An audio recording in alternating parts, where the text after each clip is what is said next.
Aujourd'hui, nous allons traiter certains cas sur les fonctions trigonométriques. Il s'agit de comment déterminer en fait les domaines de définition, domaines de définition, les limites de ces fonctions, c'est-à-dire comment lever la forme indéterminée. Toutes ces limites que nous allons calculer, c'est lorsque x tend vers 0.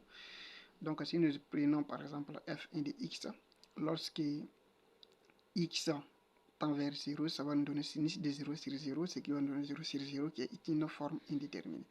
Alors, comment nous allons lever ces formes indéterminées? Voilà. Pour x tend vers 0 ici. Donc, nous allons passer à la question numéro 1. Donc, numéro 1, limite lorsque x tend vers 0 de f1 de x est égal à tout simplement à limite lorsque x tend vers 0 de sinus x sur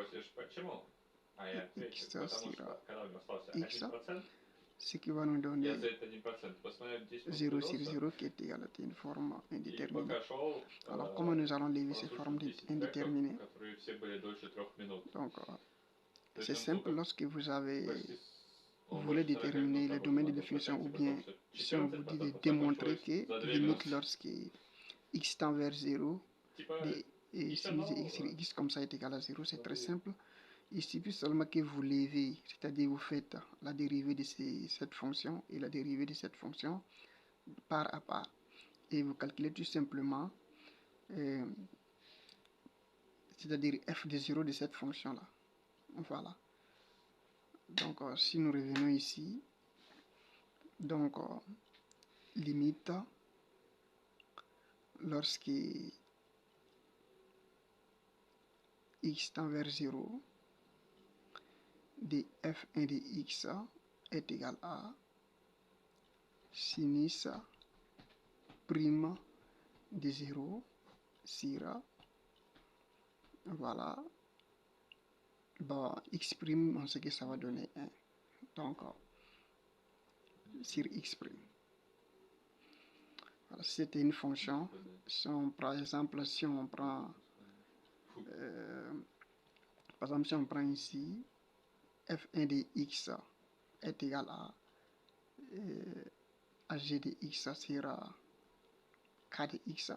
Alors, limite lorsque x tend vers 0 de f1 de x est égal à tout simplement à g' de 0 sur k' de 0.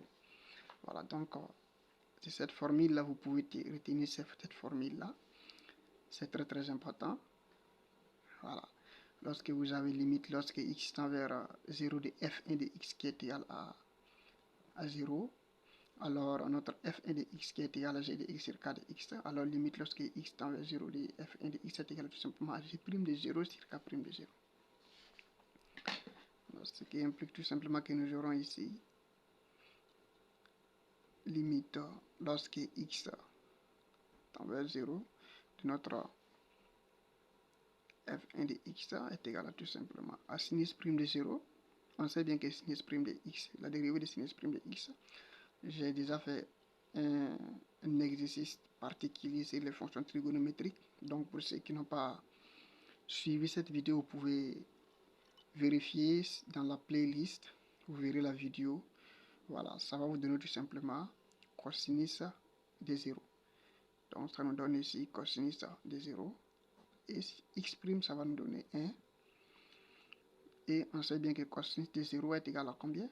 C'est 1. Donc ce qui va nous donner 1. Donc ce sont des questions qu'on peut vous poser. On peut vous demander de calculer, comme on peut vous demander de démontrer que limite lorsque x tend vers 0, le sinus de x sur x est égal à 1. Voilà. La même chose si nous passons à la question numéro 2.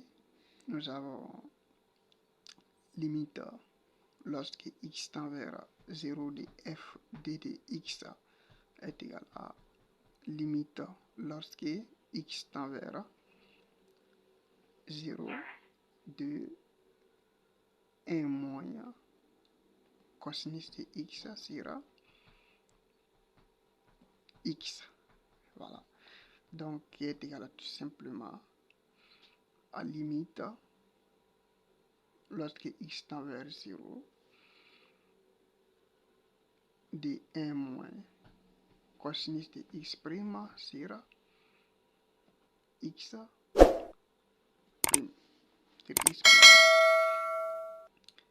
Donc, quand nous calculons la dérivée de cosinus de x, on sait bien que ça va donner moins sinus de x. Donc, ce qui va nous donner sinus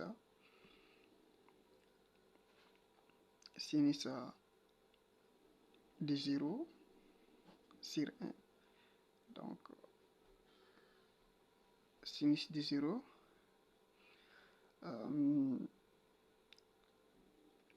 sait bien que la dérivée de 1 moins cosinus de x, ça va nous donner sinus de x. Sera la dérivée de x', ça va nous donner 1. Donc, ça va nous donner sinus de 0 sur 1, ce qui nous donne 0 sur 1, qui est égal à tout simplement à 0. Voilà.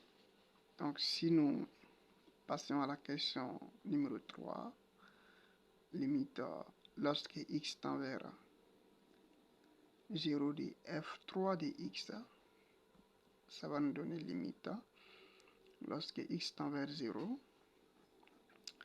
de tangente de x sera x. Donc, qui est égal à tangente prime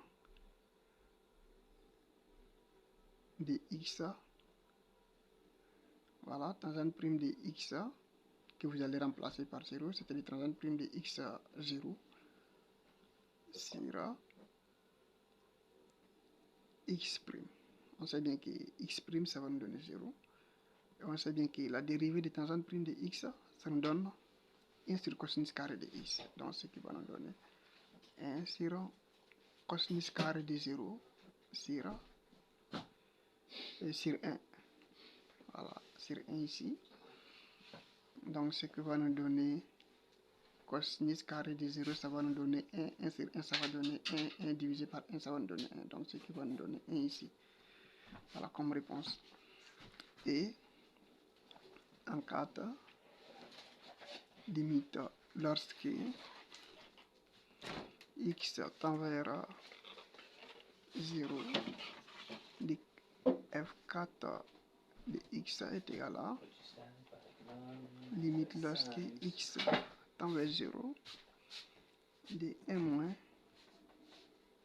cosinus de x sera x carré. Donc, qui est égal à la dérivée de ça, c'est-à-dire est égal à 1 moins cosinus prime de 0, voilà, sera x' ici que nous allons remplacer par 0. Voilà. Donc, je vous avais déjà donné la formule ici si on avait posé, par exemple, x carré est égal à une fonction quelconque. Voilà. On sait bien que ça va nous donner, ici, ça va nous donner la dérivée de 2x. Ça va nous donner combien? Ça va nous donner d, voilà, 2x fois 0 ici. Donc, toujours, nous aurons, ça va nous donner 1 moins 1 sur 0, qui est égal à toujours à une forme indéterminée. Alors, lorsque ça donne encore une forme indéterminée, nous allons encore faire une deuxième dérivée encore. Voilà, c'est-à-dire nous allons faire la dérivée seconde. Voilà. Donc, nous avons notre f4' de x qui est égal à sinus de x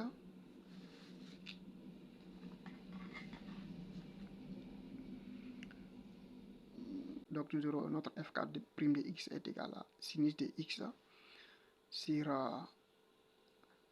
d 2x. Et si vous vous rappelez bien, Donc, ce qui est égal à 1 sur demi de sinus 1 demi de sinus de x sera x. Donc, vous voyez que limite lorsque x tend vers 0 de notre f4 de x, ça va nous donner tout simplement 1 demi fois 1, puisque nous avons déjà déterminé limite là, lorsque x tend vers limite lorsque x tend vers 0 de sinus de x. Alors, on avait déjà déterminé limite lorsque x tend vers 0 de sinus de x sur x qui est égal à 1. Alors, ça va nous donner le 1 que nous allons remplacer ici. Donc, limite lorsque x tend vers 0 de sinus de x sur x est égal à 1. Alors, donc, ce qui va nous donner 1 demi. Ce qui implique limite lorsque x tend vers 0 de notre f4 de x est égal à tout simplement à 1 demi.